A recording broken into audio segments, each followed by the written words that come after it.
सभी का स्वागत है। इसमें मैं विवेक तापड़िया और मेरे साथ हमारे प्यारे सचिन श्रीवास्तव सर। तो हम दोनों कुछ विशेष बातचीत तुमसे करेंगे। तो इसमें क्या क्या तुम्हें समझना है, क्या पढ़ना है। लास्ट क्लास का फीडबैक भी लेना है। एक्चुअल में लास्ट क्लास जो हुई थी, तो लास्ट क्लास में तुमको योग निद्रा ये बताया था हमने। तो तुम में से कुछ लोग ने प्रैक्टिस किया होगा योग निद्रा। तो प्रैक्टिस करने के बाद तुम्हारे जो एक्सपीरियंसेस रहे, अनुभव रहे, तो वो तुम शेयर कर सकते हो अगर तुमने प्रैक्टिस किया है। और नहीं किया तो क्योंकि उसको यूटिलाइज करना चाहते हैं आगे, उसको प्रैक्टिस करना जरूरी है। उसको किसी ने प्रैक्टिस किया है, कुछ शेयर करना चाहते हैं, कुछ बताना चाहते हो तो बताओ। इसमें से कोई भी किसी ने योग निद्रा प्रैक्टिस किया और उसके कुछ एक्सपीरियंसेस रहे तो लोग बता सकते हो। नहीं तो फिर मैं अपना एक्सपीरियंस बताऊंगा। तो एक्चुअल में योग निद्रा को अब रूटीन में कैसे यूज करना है वो तरीका आज बताने वाला हूं मैं। आज जो बात करूंगा, लास्ट टाइम पे मैग्नेटोथेरेपी की बात की थी हमने, आज मैं बात करूंगा पूरे रूटीन की। हमारा जो आइडियली रूटीन होना कैसा चाहिए, कैसा रूटीन होना चाहिए आइडियली। कब हमें उठना है, कब हमें सोना है, किस तरह से पढ़ाई करनी है, किस तरह से बैठना है, किस तरह से खाना है, किस तरह से सोना है। तो ये सारी बातें वैसे देखने में सिंपल लगती हैं, बचपन में पेरेंट्स ने आपको सिखाया ये सब, और हम ये बचपन से सारे काम करते आ रहे हैं। पर कहीं ना कहीं आलस्यवश ये चीजें बिगड़ जाती हैं। तो क्या क्या बिगड़ गया, कैसे बिगड़ गया, उसको कैसे ठीक करना है वो हम डिस्कस करेंगे। जब भी ये चीजें बिगड़ती है, अब क्या होता है, जैसे मान लो कंप्यूटर में जो रैम है और जो उसका कॉन्फ़िगरेशन है वो अगर इतना है कि ठीक है, तुम्हारा जो डेली रूटीन का काम था वो चल रहा है, तो तुम्हें उससे कोई प्रॉब्लम नहीं।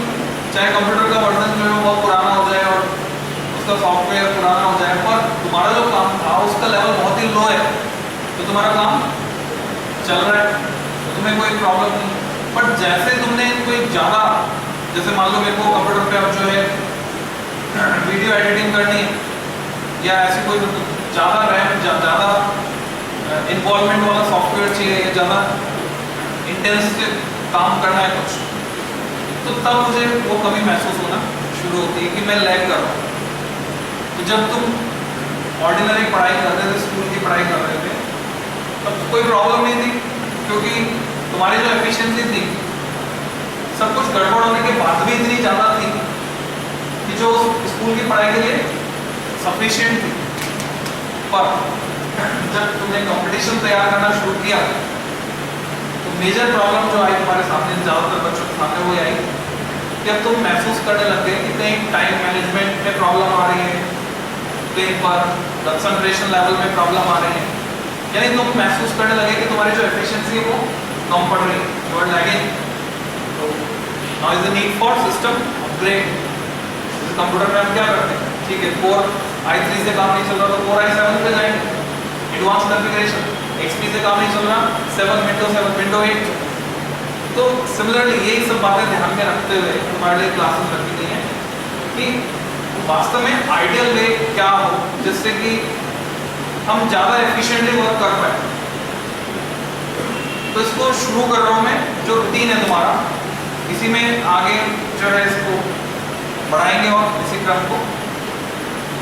तो रूटीन जो है यूँ मान लो कि ये शुरू हुआ तुम्हारा रात को 11 बजे से शुरू कर रहा हूँ, ठीक है। विल स्टार्टेड फ्रॉम 11 PM, वहाँ से चालू करेंगे। ये स्टार्टिंग कहाँ से करें, 11 बजे तुम्हें क्या करना चाहिए आइडियल। अब रात को 11 बजे तो कोई क्लास होती नहीं, ठीक है। तो मेरा जो रिकमेंडेशन है, रात को 11 बजे तुमको योग निद्रा वाला जो वीडियो है उसका ऑडियो बनाकर यहाँ से दिया है, मतलब उसका जो ऑडियो है वो यूज करना चाहिए। योग निद्रा वाला ऑडियो तुम चला लो। अगर हम सोचते हैं कि नहीं हम ऐसे प्रैक्टिस कर लेंगे तो उसके लिए काफ़ी प्रैक्टिस की जरूरत पड़ती है। मतलब मैं काफ़ी टाइम से योग निद्रा को प्रैक्टिस कर रहा हूँ, फिर भी ज़्यादा एफिशिएंसी तब मिलती है मुझे जब मैं उसको मोबाइल में कान में लगाकर सुनते हुए प्रैक्टिस करता हूँ, तब वो ज़्यादा एफिशिएंट मुझे लगता है और ध्यान इधर उधर नहीं भटकता है। और मुझे लगता है कि नहीं मेरी प्रैक्टिस हो चुकी है, अब तो मैं ऐसे ही कर सकता हूँ बिना सुने, तो ठीक है वो 5 मिनट 10 मिनट के लिए हो पाता है, उससे ज़्यादा नहीं हो पाता, उसके बाद ध्यान भटकता है। सारा प्रैक्टिकल एक्सपीरियंस शेयर कर रहा हूँ, तो कुछ भी किताबी बात नहीं है, सारे एक्सपेरिमेंटेड फैक्ट। तो ऐसी सिचुएशन में बेटर क्या है, हार्डली कंक्लूसिव स्टेटमेंट दे रहा हूँ मैं, बेटर ये कि आप उसको काम में लगाएं 11 बजे। वो लगभग 1 घंटे का ऑडियो, आधे घंटे के अंदर लगभग नींद आ जाती है, पर जैसे तुम्हारी प्रैक्टिस बढ़ते जाती है तो तुम्हारा अवेयरनेस का लेवल ज़्यादा होता है, तो तुम्हें फिर आधे घंटे से ज़्यादा भी चलता है, 45 मिनट की अवेयरनेस रहती है हाँ क्या हो रहा है। और अल्टीमेटली जब तुम्हारी अवेयरनेस का लेवल बिल्कुल परफेक्ट हो जाएगा तो तुम्हें पूरा 1 घंटे पता रहेगा कि क्या हो रहा है, मतलब नींद का मजा भी रहेगा और तुम्हारा दिमाग जो है वो जैसे रामदेव जी बोलते हैं जागृत अवस्था में, तो जागृत अवस्था में भी रहेगा और नींद का भी पूरा इफेक्ट आएगा, दोनों इफेक्ट आते हैं प्रैक्टिस करने के बाद। तो 11 से 12 बजे तक हमने चलाया, अगर पता रहा तो ठीक है, कान में से निकाल के मोबाइल अलग कर दिया, नहीं पता रहा तो कब सो गए कुछ नहीं पता। ठीक, यहाँ से दिन स्टार्ट हुआ। अब तुम्हें अलार्म लगा है 3:30 बजे, 3:30 AM। इसमें क्या क्या मॉडिफिकेशन हो सकते हैं, क्या अल्टरेशन हो सकते हैं, वो आगे बात करेंगे। 3:30 AM तुम्हें उठना है और उठने के बाद सबसे पहले जो एक्सरसाइज करनी तुमको उसको कहते हैं ऑयल पिलिंग। ऑप्शनल है, ठीक है, ये उन्हीं लोगों को कंटिन्यू करनी है जिनको फायदा हो ऐसा करने का। ऑप्शनल क्या करना होता है इसमें, तिल का तेल होता है, उसको बोलते हैं सेसमे ऑयल। 1 चम्मच तेल मुंह में लेना है, ब्रश भी नहीं करना है, ब्रश नहीं करना है। 1 चम्मच तेल मुंह में लिया, मुंह में भर के उसको घुमाना है, ऐसे दोनों साइड घुमाना। कितनी देर तक, शुरू में 4 से 5 मिनट, फिर इसको बढ़ाकर 10 मिनट तक ले जाना, घुमाते रहो घुमाते रहो घुमाते रहो। उसका फायदा होता है, उसका जो बेसिक ऑब्जेक्टिव है, हमारा जो फूड ट्रैक है वो डिटॉक्सिफाई हो जाता है। जो कुछ भी हम खाते पीते हैं उसकी वजह से जो भी टॉक्सिन्स अंदर डेवलप हुए हैं वो सब या तो उल्टी आएगी, बहुत कम चांसेस है, नहीं तो थोड़ी सी उल्टाइयाँ आती हैं और उससे फायदा बहुत डिटॉक्सिफाई हो जाता है।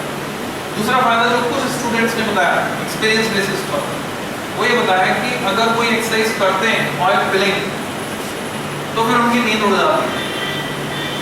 तो अगर तुमने 3:30 बजे उठकर सबसे पहले जैसे तैसे बेसिन तक पहुंच गए, 1 चम्मच तेल मुंह में लिया, ऑयल फिलिंग की, तुम्हारी नींद अगर उड़ जाती है तो तुम इसको कंटिन्यू करो। बच्चे ये भी बोलते हैं जिन्होंने इसको एक्सपेरिमेंट किया कि पूरे दिन भर फिर हमारे को जो है नींद के झोंके आने वाली समस्या खत्म हो जाए पूरे दिन। यहाँ से स्टार्टिंग, इसके बाद क्या करोगे, ब्रश करोगे। अब ब्रश नहीं करना है, क्या करना है, मंजन। सुबह तो मंजन करना है, रात को सोते वक्त जब तुम 11 बजे सोए थे तब तुम ब्रश करके सोओगे, रात को ब्रश करके सोओगे, सुबह मंजन करोगे और मंजन भी इस उंगली से करोगे, मध्यमा मिडिल फिंगर, इससे मंजन करोगे। इससे मंजन करने पर क्या होगा, इसमें हमारी जो लार्ज इंटेस्टाइन है बड़ी आंत, उसका प्रेशर पॉइंट है, मसलों की मसाज भी अच्छे से होगी, तो दांत बने रहेंगे लंबे समय तक, बुढ़ापे तक साथ देंगे दांत। तो ऐसा नहीं होगा कि दलिया खिचड़ी खाना पड़े लास्ट में, तुम सभी चीज़ें खा पाओगे, दूध में रोटी चूर कर खाने की जैसे जरूरत नौबत नहीं आएगी, बाकी सभी चीज़ें दांत साथ देंगे। तो मंजन किया, मंजन करने से इसका प्रेशर पॉइंट दबा, प्रेशर पॉइंट दबा तो हमारी जो बड़ी आंत है लार्ज इंटेस्टाइन को एक्टिव हो गई। तो ठीक इसके बाद जो हमें जरूरत है, पेट बहुत अच्छा साफ। शुरू में अगर तुम्हें लगता है टाइम लग रहा है तो कोई बात नहीं, तुम 3:30 बजे से लेकर 4:30 बजे तक ऑयल मूलिंग करने के बाद अप टू 4:30 जितना भी पानी पी सकते हो पानी पीते रहो, थोड़ा थोड़ा और पानी पीने का सही तरीका तुम्हें आना चाहिए। पानी कैसे पीना है, ऐसे नहीं पीना ऊपर से, खड़े खड़े भी नहीं पीना। पानी पीने का बिल्कुल सही तरीका है कि तुम ग्लास में पानी लो, ग्लास में पानी लेने के बाद तुम आराम से बैठो। बैठने का सही तरीका क्या होता है कि हमें पता नहीं रहता और अनजाने में अपनी जो बैकबोन है, रीढ़ की हड्डी, उस पर जुल्म करते जाते हैं। जब भी हम गलत पोस्चर में बैठते हैं तो ठीक है, और टाइम भी हमें कुछ महसूस नहीं होता, पर जैसे समय बीतता जाता है इसका इम्पैक्ट कैसा आता है, थकान के रूप में आता है। हमें थकान बहुत ज़्यादा होने लगती है अगर हम गलत पोस्चर में बैठे हैं। मान लो मैं सही पोस्चर में बैठा हूँ तो मैं घंटों बैठकर पढ़ाई कर सकता हूँ, ना तो मुझे थकान होगी ना मेरी आंखें जवाब देंगी। पर अगर मैं सही पोस्चर में नहीं बैठा हूँ तो मैं बहुत जल्दी सकता हूँ। आराम से बैठो, ठंडे दिमाग से, ग्लास को मुंह से लगाओ और धीरे धीरे करके पानी भी पीते रहो और क्या करते रहो, रिविजन। ये बेस्ट टाइम है रिविजन। सुबह वाला जो टाइम है, लास्ट डे तुमने क्या क्या पढ़ा वो रजिस्टर तुम्हारे पास मेज पे होने चाहिए। रात को रख कर सो और लास्ट डे का वो जो भी रजिस्टर में लिखा हुआ है पेज पलटो, हेडिंग्स देखो, टॉपिक्स देखो, रिवाइज करो। ये सुबह सुबह का ये वाला जो समय है, चाहे तुम्हें 45 मिनट मिल रहे हैं, 45 minute, but this is the best time for revision. पूरा रिवाइज कर लिया तुमने जो जो तुमने लास्ट डे पढ़ा, पिछले दिन पढ़ा, यस्टरडे। पानी भी पी लिया, पानी पीते गए, तुम 4 ग्लास तक पानी पी सकते हो। ठीक है, शुरू में एक बार में नहीं, कोई भी काम जबरदस्ती नहीं करना है। बॉडी उसको कैसे रिस्पॉन्ड करती है उसको देखो, महसूस करो, अपनी बॉडी को महसूस करो कि वो कैसे चीज़ों को रिस्पॉन्ड कर रही है और उसके हिसाब से रिएक्ट करो। शुरू में मान लो आधा ग्लास पानी पिया गया, ठीक है, आधा पिया, एक गिलास में बढ़ाते जाओ बढ़ाते जाओ बढ़ाते जाओ, तो सुबह सुबह जो फायदा होगा, दिन भर की एनर्जी तुम्हें मिल जाएगी, बॉडी डिटॉक्सिफाई हो जाएगी, जो भी टॉक्सिन्स है वो डाइल्यूट हो जाएंगे और पेट बहुत अच्छा काम। बेटर है अगर तुम गुनगुनाया गर्म पानी, ठीक है, अगर ये पॉसिबल है तो गुनगुनाया गर्म पानी, नहीं है तो कोई बात नहीं, जो भी नॉर्मल टेम्परेचर पर रूम टेम्परेचर पानी हो। उसके बाद 4:30 से लेकर 5:30 तक का जो समय है,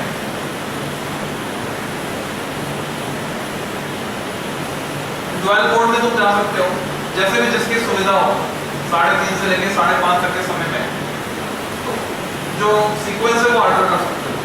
जैसे यहाँ तुमने पढ़ाई कर ली तो यहाँ पे थोड़ी बहुत एक्सरसाइज, फिजिकल एक्सरसाइज, या यहाँ फिजिकल एक्सरसाइज कर ली तो यहाँ पर पढ़ाई। फिजिकल एक्सरसाइज किस सेंस में करनी, बॉडी के सभी जॉइंट्स थोड़ा बहुत हिल जाने चाहिए। सर्दी आने वाली है, सर्दी आने वाली है तो सरसों का तेल लाकर रखो, तुम्हें बहुत फायदा होगा अगर तुम थोड़ी बहुत मालिश कर देते हो जॉइंट्स पर। जितने भी जॉइंट्स हैं थोड़ा बहुत हाथ हिला लिया, हाथ पैर हिला लिया, तुम देखोगे बहुत एनर्जेटिक फील हो। पैर के जॉइंट्स, हाथ के जॉइंट्स, गर्दन, सब जगह तुम जो है मालिश कर सकते हो नहाने से पहले।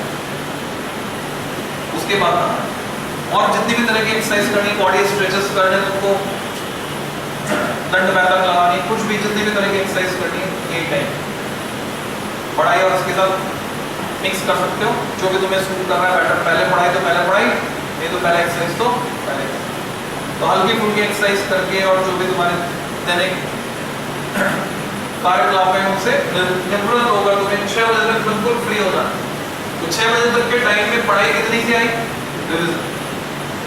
3:30 बजे तुम उठे हो, 6 बजे तक के टाइम में पढ़ाई कितनी आई, रिविजन हो गया तुम्हारे पास। और कुछ पिछला जो पढ़ा था उसका रिविजन प्लस एक चीज और मैं बताना भूल गया, मैं आज जो करना है, आधे घंटे का टाइम इसमें से और निकलेगा। आज जो मतलब 4:30 5:30 1 घंटा होता है, आधा घंटा बहुत है। योगासन प्राणायाम भी तुम्हें करना है तो आधा घंटा बहुत है, तुम्हारी मर्जी। कपालभाति करो, अनुलोम विलोम करो, बचा हुआ जो आधा घंटा उसमें क्या करना है, आज पूरे दिन भर की रूपरेखा तुम्हारे पास होनी चाहिए। आज का पूरा प्रोग्राम, टू डू लिस्ट बोलते हैं, क्या क्या करना है, कौन सा टीचर कितनी बजे क्लास लेगा, क्या पढ़ाएगा, कौन सा टॉपिक आज पढ़ने वाले हैं, वो पूरा फास्ट फॉरवर्ड कर। यहाँ आज ये फिजिक्स की क्लास होगी, केमिस्ट्री की क्लास होगी या मैथ्स की होगी नहीं होगी, और उसमें क्या चल रहा है टॉपिक, क्या चल रहा है, जो भी बुक्स तुम्हारे पास अवेलेबल है उसमें पेज पलट के सिर्फ हेडिंग्स देख लो, हाँ इस टॉपिक में आता है, उसका सिलेबस देख लो, ये कौन सा चैप्टर चल रहा है उसका सिलेबस देख लो, तो ये एक्सरसाइज कर।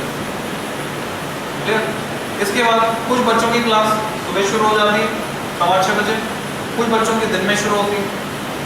तो तुम ये मान के चलो जिनकी सुबह शुरू नहीं हो रही है, दिन में शुरू हो रही है, उनके लिए सुबह का जो टाइम है 6 बजे से लेकर 12:30 बजे तक, फ्रॉम 6 AM टू 12:30 PM, दो ही काम करने हैं, पढ़ाई और नाश्ता। जिनकी क्लास लेट शुरू हो और जिनकी क्लास जल्दी शुरू हो रही है 6 बजे, उनको भी यही दो काम करने, पढ़ाई इंस्टीट्यूट पे आके करनी और नाश्ता अगर साथ में लाते हो तो बेटर, नहीं तो इंस्टीट्यूट की कैंटीन से जो भी तुम खाना चाहो हेल्दी फूड जो तुम्हें लगता है तो तुम्हारी बॉडी अच्छे से मतलब पॉजिटिव रिएक्शन देती है, जिसको खाने पर बॉडी पॉजिटिवली रिएक्ट करती है, ऐसा कुछ भी तुम खा सकते हो। तो अगर इंस्टीट्यूट पे आ गए तो ये टाइम इंस्टीट्यूट पे तुमने पढ़ाई की, और अगर घर पर है तो घर पे पढ़ाई की। नाश्ता करना है 9 बजे के आसपास। तो मैं एक बहुत बड़ी बात बताने जा रहा हूँ कि सुबह तुमने पानी पिया है, अभी तुम्हें कुछ भी नहीं खाना है 9 बजे तक, जो भी चाय दूध नाश्ता करना है तुमको कितनी बजे करो, सीधे 9 बजे। फिर देखो बॉडी में एनर्जी का लेवल क्या है, जो भी चाय दूध नाश्ता करना है वो सीधे कितने बजे करना है, 9 बजे। सुबह से भूखे रहना, कुछ नहीं खाना, ठीक। अब 9 बजे नाश्ता, 9 से 10 के बीच में जब भी तुम्हें टाइम मिल जाए, कोई हार्ड एंड फास्ट नहीं कि ठीक 9 बजे, क्योंकि वो ब्रेक जब होगा जब तो कुछ खा पाओ अगर क्लास में आए, तो 9 से 10 के बीच में ऐसा होगा। अब 12:30 बजे से लेकर अगर पूरी फ्लेक्सिबिलिटी है इस प्लान में 2:30 बजे तक, जैसे जैसे जिसकी जब क्लास छूट रही या जब क्लास चालू होने वाली, उसके हिसाब से ये तुम्हारा रहेगा लंच पीरियड, लंच टाइम। इस दौरान तुमको लंच करना है, और लंच के साथ क्या करना है, तो नैप, स्मॉल नैप। जब भी तुम खाओगे, खाने के बाद बॉडी की एनर्जी उसको पचाने में जाएगी, पचाने में जाएगी तो क्या होगा, हल्की सी इसको बोलते हैं गैल, बोलते हैं नींद, हल्की सी नींद आई, क्योंकि एनर्जी कहाँ चलेगी, खाने को पचाने में। और उस टाइम मान लो तुमको क्लास करनी है, उसके बाद में या पढ़ाई करना चाहते हो 2 बजे से, अगर सुबह क्लास हो गई तो अब क्या करना है, 2 बजे से आगे पूरा पढ़ाई का शेड्यूल चालू हो जाएगा, कब तक, शाम के 7:30 तक। घर पे पढ़ाई या इंस्टीट्यूट पे पढ़ाई। तो ये 2 सेशन में डिवाइड, 2 पार्ट में डिवाइड कर दिया हमने पूरे दिन को। तो तुम्हें बड़े आराम से 5 से 6 घंटे तुम्हारी सेल्फ स्टडी के लिए मिलेंगे, other than revision and other than to do list. तो उसके लिए पूरी एनर्जी लेवल के साथ काम करना है तुमको। तो उसके लिए क्या करना है, खाना खाने के बाद बाई करवट, लेफ्ट हैंड साइड, मैं सो के बता रहा हूँ, यहाँ जो भी तुम्हारी चारपाई है बिना तकिया लगाए, तकिया हटा देना जिसके पास तकिया है, तो तुमको ऐसे, ये होती है बाई लेफ्ट हैंड साइड है, तो ऐसे कान के नीचे हाथ रख सकते हो, अगर तुम्हें कंफर्टेबल लग रहा है, नहीं लग रहा तो कोई बात नहीं। इस तरह से जब तुम लेटोगे, लीवर किस साइड होता है हमारा, राइट साइड होता है। तो लीवर जब अब जो है वो पूरा एक्सपांड हो गया है, तुम ऐसे लेटे ना, लीवर पूरा एक्सपांड हो गया, कंफर्टेबल पोजीशन में आ गया, और वो पूरी एफिशिएंसी के साथ काम कर रहा है अपना। लीवर का काम क्या है, खाना पचाना। तो जैसे मैंने बॉडी पोस्चर बताया तुम्हें, इस पोस्चर में तुमको लेटना है, हल्की सी नींद आएगी, अलार्म लगा के लेटना है 15 मिनट। 15 मिनट का जो नैप है, स्मॉल नैप, ये बचे हुए दिन के लिए पूरी एनर्जी बढ़ देगा तुम्हारे। तो फिर वो जो झपकी आने वाली समस्या होती है, सर जगाते हैं क्लास में, अरे बेटा उठ जाओ, पढ़ लो थोड़ा सा, तो वो कंडीशन नहीं आएगी, तुम एकदम अलर्ट रहो इस नैप को लेने के बाद। फिर भी दिन भर में तुम्हें शुरू में, जब तक ये body cycle biological clock set नहीं हो जाती, क्योंकि यहाँ पे नींद का समय कितना दिया है, 4.5 घंटे नींद का, ये 11 बजे से लेकर 4.5 घंटे। तो शुरू में जब तक ये बायोलॉजिकल क्लॉक तुम्हारी सेट नहीं हो जाती, तब तक हो सकता है इन बिटवीन सुबह तुमको थोड़ी सी थकान महसूस हो। तो उसके लिए सीधा इंस्ट्रक्शन ये है कि जब भी तुम्हें थकान महसूस हो रही, तुम्हें लग रहा है कि नहीं अभी हम एनर्जी में लो फील कर रहे हैं, नींद आ रही है, तो अपने शरीर पे जुल्म नहीं करना है। यही तरीका है जो स्मॉल नैप लेने का तरीका बताया मैंने। तो तुम क्या करोगे, ये स्मॉल नैप लो, सो जाओ थोड़ी सी देर के लिए, 15 मिनट का अलार्म लगाओ, और इसके बाद जब भी तुम उठोगे, या तो स्मॉल नैप लेने का तरीका एक तो खाना खाने के बाद तो तुम्हें बाई करवट ही लेटना है, और उसके अलावा तुम्हें जब भी नींद लेनी है तो तुम शवासन वाला जो पोज है, शवासन वाला पोज कैसा है, बिल्कुल सीधे लेटो, हथेलियां ऊपर की तरफ खुली, पैर के पंजों के बीच लगभग 1 फीट फासला, हाथ ऊपर की तरफ, और पूरे शरीर का जो शिथिलीकरण की प्रक्रिया है, कि सब लूज होता है, ढीला पड़ता जा रहा सब कुछ इस तरह से, उसको कर लो। उसको करने के बाद वो जो तुम्हारी नींद है 15 मिनट के अंदर अंदर तुम्हें महसूस होगा कि 2 घंटे जैसी आराम से नींद निकाल चुके हो, ये महसूस होगा। तो एक बार बायोलॉजिकल क्लॉक सेट हो गई तो ये 4.5 घंटा प्लस 15 मिनट के मान लो 2 या 3 बीच में ऐसे तुम्हें स्लॉट्स चलाने पड़े, उसमें हमारा नींद का पूरा काम होता है। 6 घंटे से ऊपर, 5.5 घंटे से ऊपर नींद जाएगी, 5.5 घंटे ज़्यादा, 5.5 घंटे, अभी तुम मान लो 7 से 9 घंटे सोते हो, 5.5 घंटे से ज़्यादा सोने की जरूरत खत्म। तो वो जो टाइम बचा वो किसमें आएगा, स्टडी पढ़ाई। तो वापस लौटते हैं, आगे का जो शेड्यूल है वो कैसे चलेगा, 12:30 से 2:30 बजे तक लंच पे हो गया, नैप पे हो, और सफिशिएंट टाइम 2 घंटे का टाइम है पूरी फ्लेक्सिबिलिटी के साथ। अब चल रहा है तुम्हारा ओवरलैपिंग कर रहा हूँ थोड़ी सी, जिनकी क्लास 2 बजे शुरू हो जाती है, 2 बजे से लेकर 7:30 बजे तक या तो कोचिंग पे पढ़ाई या तो घर में पढ़ाई।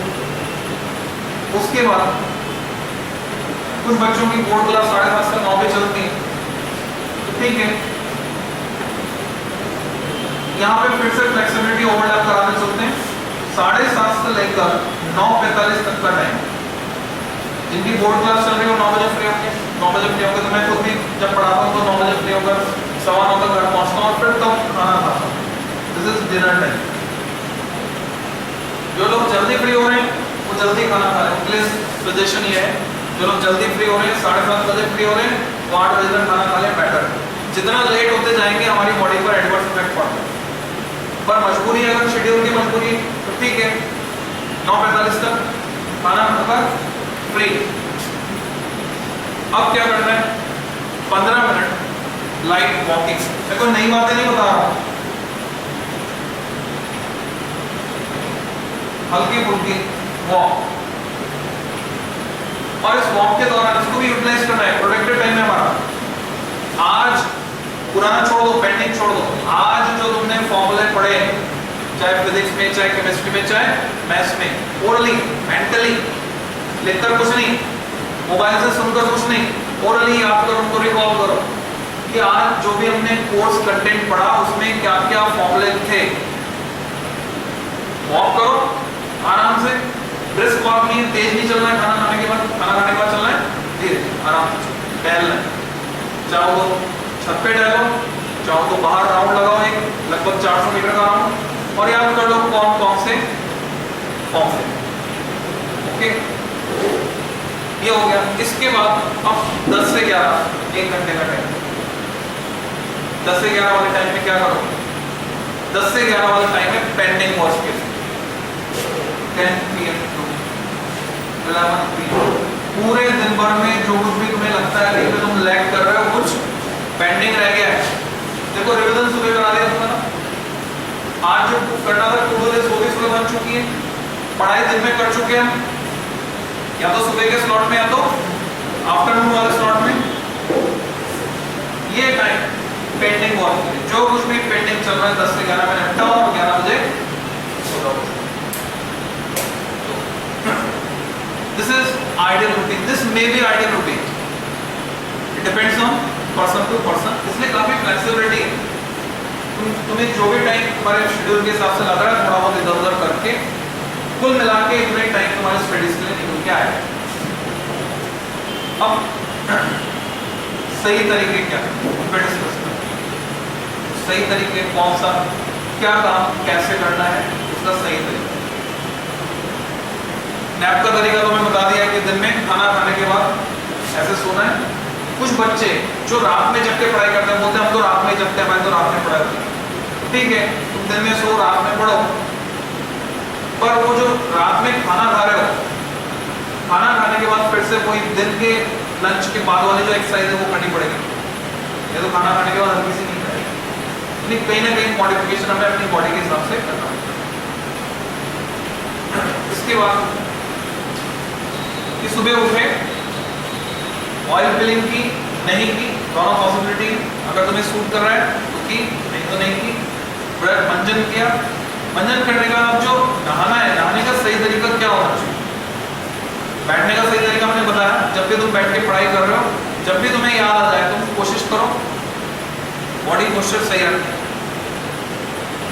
अब जब तुम नहाने जा रहे हो तो एक पत्थर होना चाहिए तुम्हारे पास, वो जो एड़ी रगड़ने वाला पत्थर होता है, पता है सभी को, एड़ी रगड़ने वाला जो पत्थर होता है, स्क्रबर।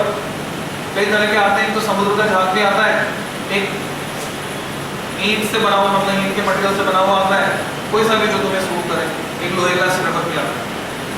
तो नहाते वक्त एड़ियाँ जरूर रगड़नी है। एड़ियाँ नहीं मतलब पूरा पाँव के नीचे का हिस्सा ही रगड़ना है। उससे क्या होता है, मैक्सिमम बॉडी ऑर्गन्स के एक्यूप्रेशर के पॉइंट वहीं पर है, तो वो जब रेगुलर एक्सरसाइज में आएगा तो वो दबेंगे तो वो सारे जो ऑर्गन्स हैं वो एक्टिव रहेंगे। तो एड़ी रगड़ने की आदत डालनी नहाते वक्त। फिर क्या करना है, जब नहा के निकलोगे तो वो सरसों का तेल जो बताया था, कहीं आगे आप शुरू कर सकते हैं। कई तरह की एलर्जी होती है, इस समय साफ सफाई चल रही होती है, दिवाली की साफ सफाई सब जगह चलेगी, धूल धुआं ये सब रहेगा। फिर मौसम भी चेंज हो रहा होता है, मौसम जो है ठंड पड़ना शुरू हो जाएगी। अगर हम एक बार बीमार पड़ते हैं तो मान के चलो 7 दिन से 15 दिन का नुकसान हो जाता है, पढ़ाई में 3-4 दिन का, और काम में बैकलॉग हो जाता है, इकट्ठा हो जाता है। तो अगर वो सबसे हम बचना चाहते हैं क्योंकि हम अपनी पढ़ाई ठीक से कर पाए, उतना ही काफ़ी।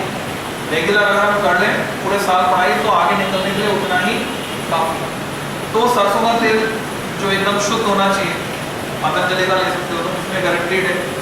उसमें क्या करोगे, हाथ में लिया थोड़ा सा, या फिर ऐसी शीशी होती है जिसमें ड्रॉपर टाइप लगाओ, फिर आगे जो है बूंद नहीं गिरता है, उससे सीधे मुड़ी पे भी ले सकते हो।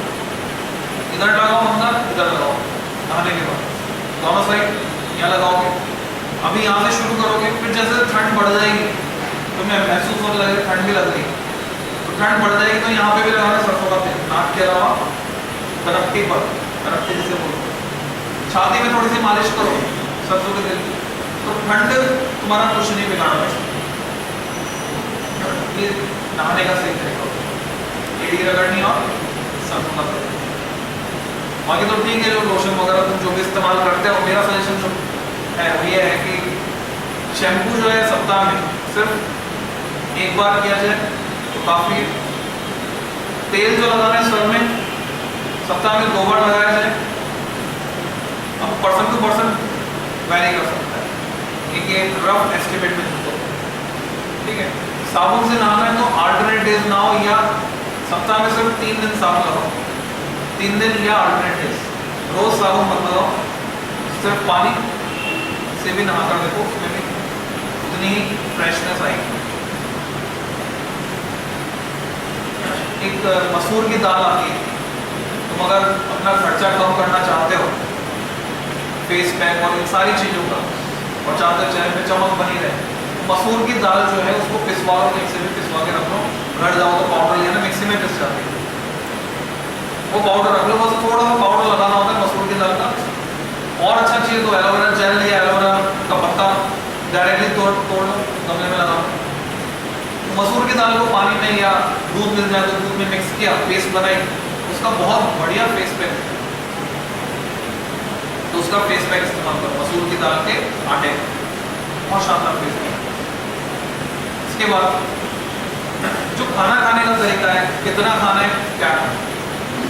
पहले नाश्ते पे आते हैं, नाश्ता बीच में, तो नाश्ते में पोहा ही ओके, ठीक है।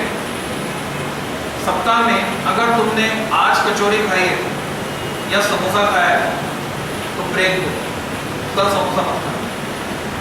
अगर रोज समोसा खाओगे तो गड़बड़ हो जाएगी। सप्ताह में 2 या 3 दिन ज़्यादा से ज़्यादा कचौरी या समोसा खाना, तली हुई जो भी चीज़ खाना। केला हेल्दी डाइट है, पर केले को ये चेक करो उसमें जो छिलके पे दाग है वो प्रॉपर होने चाहिए, ऐसा नहीं होना चाहिए, ऐसा नहीं लगे। आजकल जो केला आता है अगर वो बेस्वाद है, छिलका उतार तुम्हें ऐसे दिखने में अच्छा दिख रहा है, और पहचान क्या होती है जब उसको रख देते 2 दिन तो ना केवल छिलका भी सड़ जाता है, अंदर से भी वो सड़ जाता है, तो पता चलता है कैसे पकाया हुआ था, पेस्टिसाइड से पकाया हुआ। तो जो टेस्ट में अच्छा है, तुम्हें लगे कि टेस्ट मतलब अपनी बॉडी को सेंसिटिव बनाओ, पहचान होनी चाहिए तुमको कि हाँ ये चीज़ अच्छी है, ये चीज़ बुरी। पहले क्या होता था, हम सूंघ के पता लगा लेते, आजकल नाम ही खराब रहता है मौसम का, सूंघ का पता लगाना मुश्किल होता है। फिर भी कोशिश करो, जैसे तुम्हें लग रहा है कि स्वाद सही नहीं है उसको छोड़ो। केला ले सकते हैं, एप्पल ले सकते हैं, एप्पल छिलका उतार जब भी खाना, छिलके से एकदम खाना, पेस्टिसाइड्स होते हैं इस कारण से हम छिलका उतारने के लिए मदद करते हैं। तो सप्ताह में ये भी बहुत जरूरी है। और अगर पॉसिबल हो सके तो एक होता सत्तू और एक होता दलिया, बहुत ही हेल्दी नाश्ता है। दलिया में कुछ नहीं करना, प्रेशर कुकर चाहिए तुमको, या ऑर्डर देकर अपने मैच में बोल सकते हो कि हमें दलिया चाहिए, दलिया बनाओ। सप्ताह में 1 बार दलिया खा लो, तुम्हारा पेट फ्रूट रहेगा। और जब भी तुम्हें शक्ति की जरूरत है तो तुम सत्तू खाओ। सत्तू तुम खुद भी बना सकते हो, कढ़ाई में थोड़ा सा आटा लेकर भून लो, थोड़ा घी डालकर उसमें शक्कर मिला लो, जैसे भी जो जितनी शक्कर उसमें मिला लो, वो बहुत एनर्जेटिक होता है, चबा चबा के खाना एनर्जेटिक, इसको चबा चबा के। तो ये नाश्ता है। उपमा मिलता है तो उपमा भी अच्छा है, बस समोसा कचौरी जो भी तली हुई चीज़ है, तुम्हें जरा सा भी लग रहा है कि हाँ इसलिए मेरे को जो है एनर्जी कम कर देगी मेरी, कोई भी चीज़ ऐसा लग रहा है कि इसको खाने के बाद मैं थोड़ा सुस्त हो जाऊँगा, तो उसका तरीका सही क्या, सही तरीका है कि क्वांटिटी कम कर दो, जितनी तुम खाने वाले हो उतनी मत खाओ, और जितनी क्वांटिटी खा रहे हो तो चबा चबा के खाओ, टाइम बढ़ा दो, क्वांटिटी कम करो। एनर्जी तो तुम्हें पूरी मिल जाएगी, पर तुम्हें वो चीज़ सुस्त नहीं कर पाएगी। जब तुम चबा चबा के खाओगे तो आधी तो वैसे हजम हो जाएगी, सलाइवा की प्रॉपर मिक्सिंग के बाद। नाश्ता हो गया, खाना। पता चलता है बच्चे जो है 6-6, 7-7 रोटी खा जाते हैं और उसके बाद फिर सुस्त हो जाते हैं थोड़े टाइम। जैसे अजगर जो है एक बार में एक जानवर को निगल लेता है, चबा चबा के नहीं खाना, निगल लेता है, अब उसको हजम करने के लिए पड़े रहना पड़ता है। सांप के साथ भी ऐसा। हमारे अंदर दिमाग तेज है तो हम थोड़ा ठीक काम कर लेंगे, हमें पता है कि उसको ऐसा करने पर उसकी हालत हो रही है, देख रहे सामने। तो इंटेलिजेंसी इसमें है, बुद्धिमत्ता इसमें है। 2 रोटी बहुत होती है, ज़्यादा खानी है तो 3 रोटी, ठीक है। 3 रोटी हो गई मतलब ज़्यादा हो गया आज खाना, नहीं तो आइडियली 2 रोटी। 2 रोटी से तुम ये देखोगे तुम्हें पूरी एनर्जी मिल जाएगी, कहीं पर भी ऐसा नहीं होगा बच्चा कमजोर हो जाए। मेरी तौन देख लो, तौन है मतलब मेरे पास, और मैं 2 रोटी सुबह खाता हूँ, 2 रोटी शाम खाता हूँ, ये नहीं। और ये भी नहीं कि रोटी बहुत मोटी हो, ऑर्डिनरी, तो काफ़ी एनर्जी मिलती है उससे। तो 2 ही रोटी खानी है, सब्जी ज़्यादा खा लो नो प्रॉब्लम, रोटी 2 ही खानी। और अगर चावल खाने वाले हो साथ में, ठीक है, तो 1 रोटी कम कर रहे, अगर चावल खाने से 1 रोटी कम कर रहे। चावल के लिए जो एडवांटेज है, देखो चावल के लिए समझ लो, चावल जो है सुपाच्य, बहुत जल्दी हजम होता है। जब भी तुम बीमार हो या तुम्हें लग रहा है कि तुम बीमार होने वाले हो, सिम्टम कहाँ से आ जाते हैं, नाक और गले से आ जाते हैं, जुकाम होने वाला होता है, वहां से हमें पता चल जाता है हाँ अब हम बीमार पड़ने वाले। अगर तुम यहीं पर संभल गए तो यहीं पर स्टॉप लग जाएगा, तुम ठीक हो जाओ। संभलने का मतलब है तुम क्या करो, खाना हल्का कर दो, चुपड़ी उड़ी की जगह रूखी रोटी खा लो, और रोटी के बजाय बेटर है चावल, खिचड़ी ये खाओ, दाल चावल खा सकते। जब भी बुखार आ जाए भूल के भी रोटी मत खाना, बुखार आया हुआ है रोटी खाओगे तो बुखार और तेज चढ़ेगा, हालत और खराब हो जाएगी। बुखार जब भी हो तो किससे काम चलाओ, दाल चावल हल्का फुल्का, दाल चावल, दूध टोस्ट, चाय टोस्ट। ये टोस्ट भी बहुत काम की चीज़ है, तुमने सुना होगा जब पेट खराब हो जाता है तो क्या करते हैं, केला खाने को बोलते हैं, दस्त लग जाते हैं, ऐसा कुछ तो बोले केला खाओ, दही खाओ, दही में जो बैक्टीरिया होते हैं अंदर जाकर जमाते हैं। इसी तरह से ये जो टोस्ट है, अगर टोस्ट का नहीं पता तुम्हें तो एक्सपेरिमेंटेड फैक्ट में तुम्हें बता रहा हूं, जब पेट खराब हो जाए, दस्त लग जाए, तो टोस्ट ला के रखो और सिर्फ टोस्ट और टोस्ट खाओ। उसका वो जो ब्रेड का चूरा है, वैसे तो मैदा नुकसान करती है, पर टोस्ट बनने के बाद जो इसकी प्रॉपर्टीज है चेंज हो जाती है। अब क्या होगा, ये जो चूरा है अंदर जाकर जो भी बैक्टीरिया और जो भी गंदगी उसको सोख लेता है और खुद फूल जाता है, सोख कर फूल जाता है, और वो जो दस्त वाला सिस्टम है वो सही होता है। तो टोस्ट खाने से, केला खाने से, दही खाने से इसमें सुधार हो। जब भी तुम्हें पेट गड़बड़ लगे टोस्ट खाओ। दही रात को हम नहीं खाते, जो टाइम आ गया, गर्मी में हम खा लेते थे, अब जो टाइम आ गया अगर रात में दही खाओगे तो परेशानी हो जाएगी। दिन में भी संभल के खाना, अपनी बॉडी की टेंडेंसी देखते हुए। मान लो तुम्हारी शरीर की प्रकृति गर्म है, तुम्हें गर्मी ज़्यादा लगती है, कैसे पता चलेगा? जिसको गर्मी ज़्यादा लगती है उसकी शरीर की प्रकृति गर्म है, और जिसको सर्दी ज़्यादा लगती है उसकी शरीर की प्रकृति ठंडी है। तो जिनको सर्दी ज़्यादा लगती है उनको दही बंद कर देना है, सर्दी सर्दी दही नहीं खाना है। तो कंपेंसेट किससे होगा? गर्म दूध से। गर्म दूध से कंपेंसेट करो, दही से जो तुम्हें मिलना वाला था वो गर्म दूध से मिलता है। तो खाने में कितना खाना है मैंने बताया। दिन में तुम चाहो तो 2 से 3 रोटी कर सकते हो, पर रात में भूल के भी मत करना 2 से 3 रोटी। रात में तो कम ही खाने की कोशिश करना। रात के खाने में फिर से हुई 2 रोटी, सब्जी जितनी चाहे खाओ, सब्जी में कोई प्रॉब्लम नहीं है। तेल अगर कम है सब्जी में तो अच्छे से खाओ सब्जी। तो ये ध्यान रखना है खाने का ये तरीका, चबा चबा के कम से कम खाने में आधा घंटा लगना चाहिए। 20 मिनट से ज़्यादा लगना चाहिए, इसके 20 मिनट से कम नहीं लगना चाहिए। डेटा बताया संदीप माहेश्वरी ने, और मैंने एक्सपेरिमेंट किया, उस पर टेस्ट किया। ये फैक्ट है कि हम जब जल्दी जल्दी खा जाते हैं, 15 मिनट में पूरा खाना खा जाते हैं, हमें पता ही नहीं चलता, हमारा पेट भर चुका होता है, हम ओवर ईटिंग कर रहे होते हैं। अगर हम 15 मिनट में खाना खा जाते हैं तो हम ओवर ईटिंग कर रहे हैं, क्योंकि जो सिग्नल है पेट भरने का वो 20 मिनट के बाद दिमाग तक पहुंचता है, तब हमें पता चलता है हाँ हमारा पेट। अगर हम जल्दी जल्दी खा जाते हैं तो वो सिग्नल तो पहुंच ही नहीं पाता, पहले पेट भर कर ओवर ईटिंग चालू होता है। तो ध्यान रखो कम से कम 20 मिनट लगने चाहिए खाना खाने में। आइडियल टाइम है आधा घंटा लगाओ, चबा चबा के आराम से खाओ। और तुम्हें लगता है कि तुम्हारा टाइम वेस्ट हो रहा है खाना खाने में, तो कोई प्रॉब्लम नहीं है। जो तुम्हें तरीका बताया 15 मिनट लाइट वॉक, तुम्हें क्या बताया उसको रिवाइज कर। दिमाग तुम्हारा फ्री है, देखो खाने की तरफ जिससे प्रॉपर सलाइवा बन पाए, और तुम दिमाग को यूज कर सकते हो उस समय। और उसके लिए तुम दिमाग को कैसे तेज बनाओ? देखो एक तो है कि हम पढ़ें देखें, और एक है कि हम सोचें। इसमें थोड़ा सा अंतर है, ट्रेनिंग अलग तरह की, दिमाग के लिए ट्रेनिंग अलग तरह की। जब तुम पढ़ रहे हो देख रहे हो तब तो आंखें भी काम आ रही हैं, और फिर बीच में मतलब इंटरफेस हो गई आंखें, और फिर दिमाग तक सिग्नल जा रहा है। पर अगर तुम सोच रहे हो तो डायरेक्टली दिमाग काम कर, प्रोसेसिंग एक तो फास्ट हो गई। पूरा तुम दोहरा लो, मन ही मन दोहरा लो, हाँ ये ऐसे ऐसे पढ़ा था हमने इस सब्जेक्ट में, ये चैप्टर में यहाँ से स्टार्टिंग हुई थी, इसमें ये टॉपिक आए थे, ये टॉपिक के बाद इस तरह से सीक्वेंस लिंक हुआ था। तो ये जो एक क्लासेस में मैं सिखाता हूँ लिंकिंग प्रोसेस, वो लिंकिंग करने की कोशिश करो उस टाइम में। अगर तुम्हें लग रहा है कि आधा घंटा खाना खाने में हमारा जो टाइम है वो वेस्ट हो रहा है, टाइम ज़्यादा लग रहा है, तो यूटिलाइज हो जाएगा, अनप्रोडक्टिव टाइम कन्वर्ट हो गया प्रोडक्टिव टाइम। ठीक, तो ये हुआ खाने का सही तरीका। अब सोने का सही तरीका क्या है? अगर तुम योग निद्रा कर रहे हो सोते वक्त 11 बजे, तब वो तो सही तरीका है ही, ऑलरेडी तुम सही पोस्चर में सोओगे। पर मान लो वो नहीं कर रहे हो तो तुम्हारा बॉडी पोस्चर कैसा होना चाहिए? कभी भी उल्टे मत सो।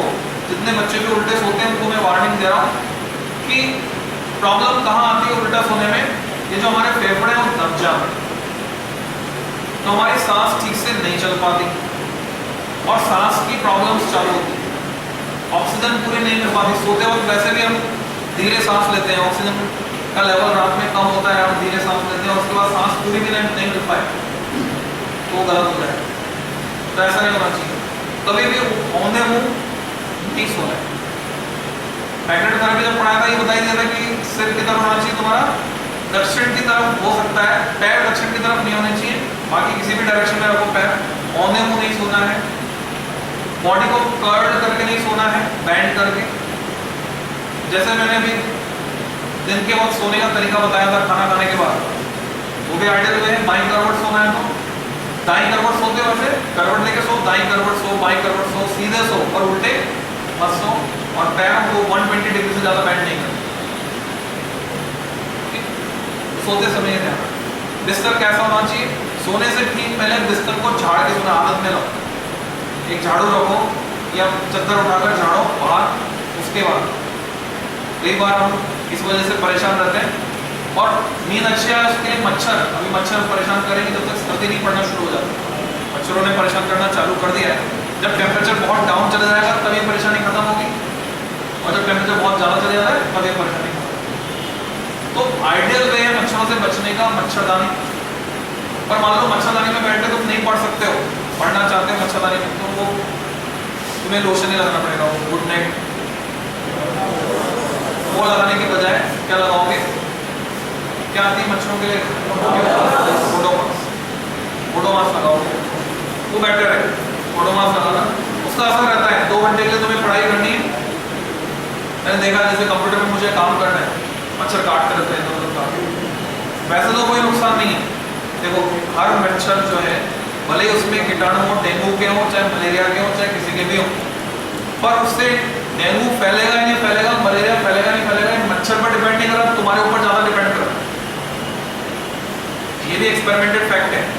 ये और बात है कि ठीक है विज्ञापन में तुम देखते हो डेंगू का मच्छर या मच्छर हिट वगैरह ने बोला हिट से डेंगू का मच्छर मारा, ठीक है, पर फैक्ट ये है भले ही मुझे डेंगू का मच्छर खा जाए, मुझे डेंगू होगा या नहीं होगा ये डेंगू के मच्छर से ज्यादा मुझ पर डिपेंड करता है कि मेरी बॉडी में एसिडिटी का लेवल क्या है। अगर मेरी बॉडी में एसिडिटी का लेवल ज़्यादा है तो चांसेस पूरे हैं कि मुझे डेंगू हो जाएगा। अगर मेरी बॉडी में एसिडिटी का लेवल कंट्रोल्ड है, मेरी बॉडी में एकदम नॉर्मल है सब कुछ, मैं हेल्दी हूँ, तो भले मुझे डेंगू का मच्छर खा जाए चाहे मलेरिया का मच्छर खा जाए, मुझे कुछ भी नहीं होने वाला है। This is the fact.